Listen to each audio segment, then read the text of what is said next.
તો મિત્રો તમે જોઈ શકો છો, આ છે આપણી ગાયો ભેંસો.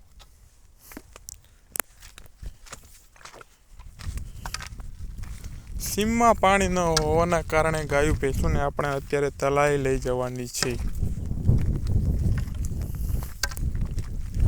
તો હવે આપણે તલાવે જવાનો ટાઈમ થઈ ગયો છે.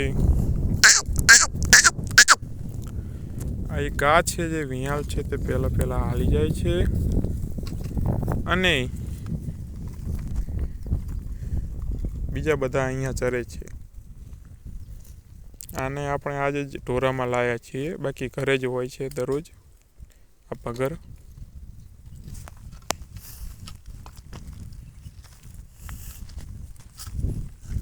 આને આપણે આજે જ લાયા છીએ.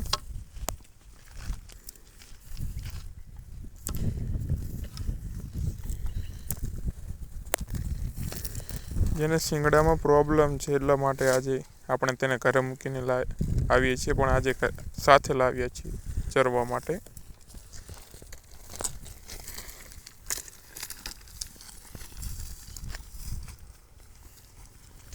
તમે જોઈ શકો છો કે હવે બધા ધીરે ધીરે એ બાજુ જઈ રહ્યા છીએ.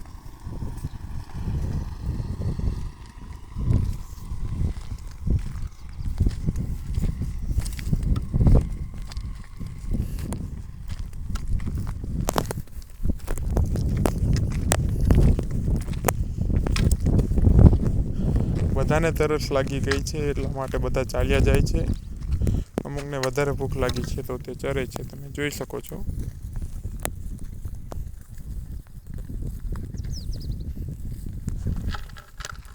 ને ઘણા બધા ચાલ્યા જાય છે, પાણી પીવા માટે જાય છે. અહીંયા આટલામાં ક્યાંય નજીક પાણી નથી એટલા માટે આપણે અહીંથી 2.5 કિલોમીટર જેટલું દૂર જવું પડશે ગાયો ભેંસોને પાણી પાવા માટે.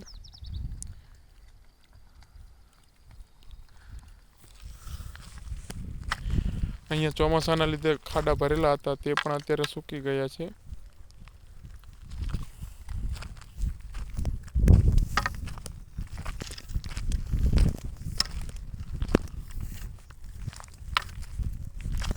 જો હવે બધા ચાલ્યા જશે, હવે ક્યાંય ચરશે નહીં.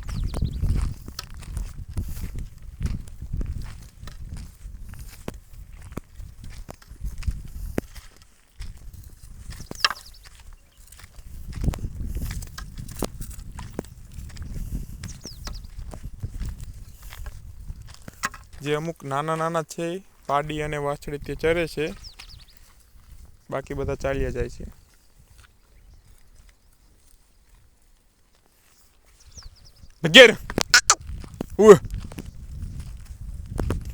જો તમે જોઈ શકો છો, જેને આપણે ઘરે રાખીએ છીએ તે આજે સૌથી આગળ ચાલે છે, કારણ કે તેને અત્યારે તરસ ફૂલ લાગી છે.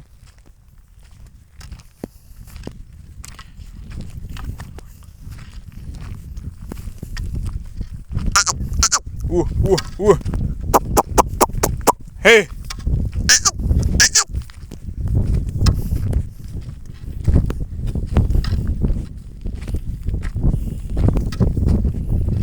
ઝાડવા નીચે જઈને બધા ઊભા રહી જશે, કારણ કે તડકો લાગે છે અને તરસ પણ લાગી છે એટલા માટે.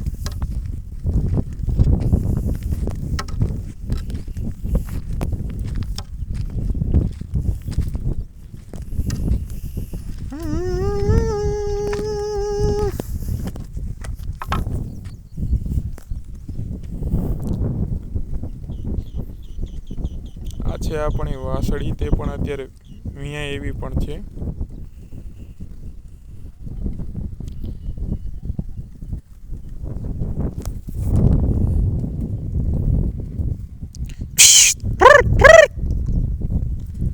તમે જોઈ શકો છો કે અત્યારે તડકાના લીધે બધા છાંયડામાં ઘરી ગયા છે.